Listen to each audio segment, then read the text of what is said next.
Bonjour à tous et bienvenue dans cette vidéo de Flight Simulator 2020. Alors je suis actuellement avec le Pimax Crystal Light, ce sont les images que vous avez actuellement. Je continue mon petit tour du monde en VFR, donc là j'ai une portion qui me reste à faire en Alaska, avec des paysages qui sont vraiment superbes. L'occasion pour moi de vous faire passer une petite info très intéressante. Vous vous souvenez des précédentes vidéos que je faisais sur Flight Simulator, c'était avec le Pico 4. Eh bien, le Pico 4, j'en ai toujours dit beaucoup de bien pour débuter dans le milieu de la VR sur Flight Simulator. Eh bien, on a une promo actuellement sur Amazon qui est extrêmement intéressante avec un Pico 4 qui est à 302,50 €. Alors, très franchement, un casque VR à 300 €, hormis le Quest 2, vous n'en avez pas, sachant que le Quest 2, en termes de qualité d'image, on est quand même assez loin derrière du Pico 4. Le Pico 4 est un excellent casque pour débuter dans le milieu de la VR, sans aller dépenser 900 € comme sur le Pimax Crystal Light. Alors c'est sûr qu'on a une image qui est bien meilleure sur le Crystal Light, mais le Pico 4, très franchement, c'est un casque qui démérite pas du tout. Donc c'est un très bon choix si vous voulez vous essayer à la VR avec un budget plus mesuré et plus maîtrisé. Le Pico 4 à 300 €, c'est une super affaire. Donc vraiment, allez sur Amazon. Alors je précise, c'est bien Amazon France, sur la boutique Pico. Et vous avez là vraiment une possibilité d'entrer dans le milieu de la VR avec un budget qui est franchement très correct, vraiment. Donc foncez, c'est un très très bon prix. Voilà.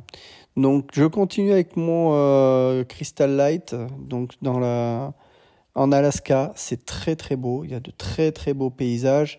Je vais justement profiter pour vous donner quelques petits feedbacks supplémentaires que j'ai pu avoir sur le Pimax Crystal Light. Très franchement, depuis que tous les bugs ont été corrigés par Pico, je n'ai plus aucun souci. Les seuls ralentissements que j'ai, ils sont toujours liés en fait à la charge CPU, c'est-à-dire ponctuellement. Au bout d'un certain temps de jeu, visiblement, mon CPU pousse à certains moments à 100%. Et là, parfois, j'ai quelques petits ralentissements, mais c'est pas quelque chose d'extrêmement gênant. Donc, je pense qu'il y a un niveau du CPU. Il doit chauffer au bout d'un moment, au bout d'un certain temps. Et donc, comme il chauffe, je pense qu'il descend en termes de fréquence. Et c'est souvent à ces moments-là que j'observe des petits lags. Donc au niveau de Flight Simulator, ça marche très bien, j'ai vraiment plus de soucis, hormis ces micro-lags de temps en temps liés au CPU.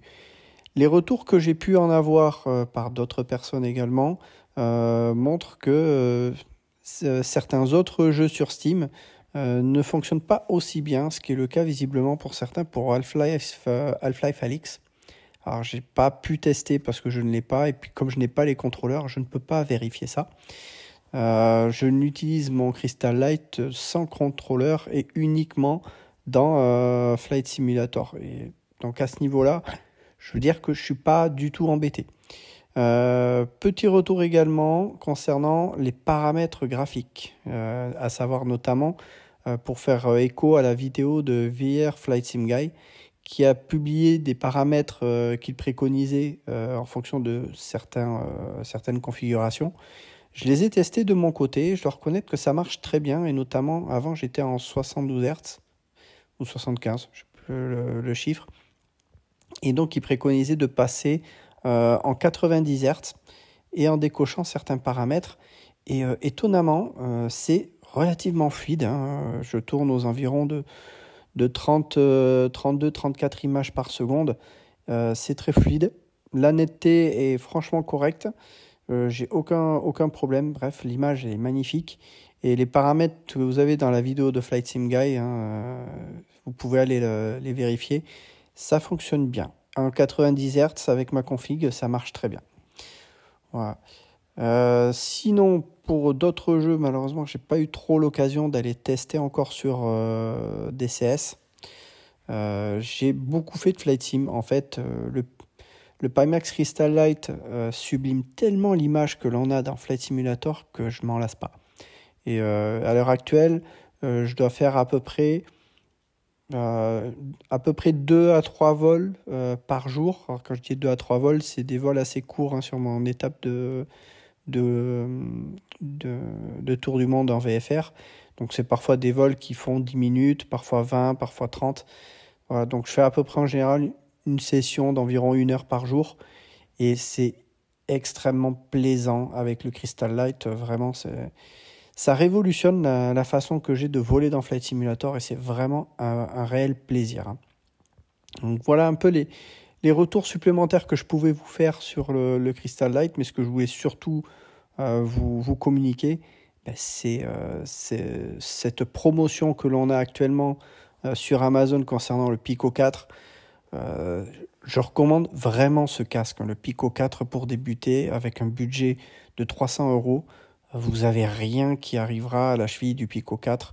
Alors, certains disent peut-être le Quest 3, qui est d'ailleurs également en promo hein, sur Amazon, qui n'est pas inintéressant non plus au niveau de la promo. Alors, vérifier ça. Donc, on a le Quest 3, retrouver, qui est à un prix très intéressant également pour les offres Prime Day. Il est à 17% de réduction à 454 €. Sur la version 128 Go, très franchement, quand vous faites de la simulation, 128 Go, c'est amplement suffisant. Vous n'avez pas besoin de plus. Après, si vous faites des jeux autonomes, la version 512 sera peut-être plus intéressante. Mais là, elle est à 699 €. Elle n'est pas en promotion. Donc, la version en 128 Go à 454,99 €. Là, j'ai envie de dire que le prix du Quest 3, il est dans quelque chose qui me paraît beaucoup plus raisonnable. Quand on est à plus de 500 €, je considère que le MetaQuest 3 ne vaut pas le coup. Là, à 454 €, j'avoue que ouais, là, c'est un bon prix. C'est un bon prix parce que c'est quasiment le prix auquel était vendu le Pico 4. Mais bon, le Pico 4, comme il est descendu actuellement à 300 €, ça fait quand même encore un écart de 150 €. Donc, en termes de qualité d'image, je n'ai pas pu tester le Quest 3.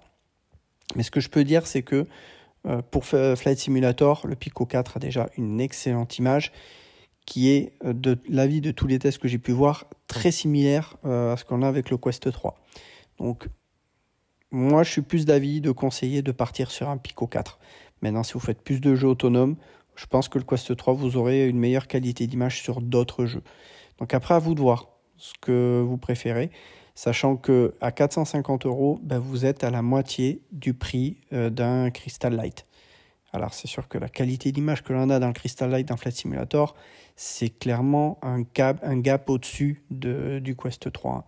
Mais voilà, on a quand même une progressivité dans le prix des casques avec, je dirais, en entrée de gamme, le Pico 4, qui pour moi est un très bon casque, le Quest 3, qui est un petit peu au-dessus, et bien sûr le Pimax Crystal Light, qui est pour moi le casque ultime en termes de simulation de vol actuellement, sans pour autant dépasser les 1000 €. Voilà pour ce retour. N'hésitez pas à poster vos commentaires. Et en tout cas, voilà, c'est vraiment ces offres-là que je voulais retenir entre le Pico 4 et le Quest 3 sur Amazon.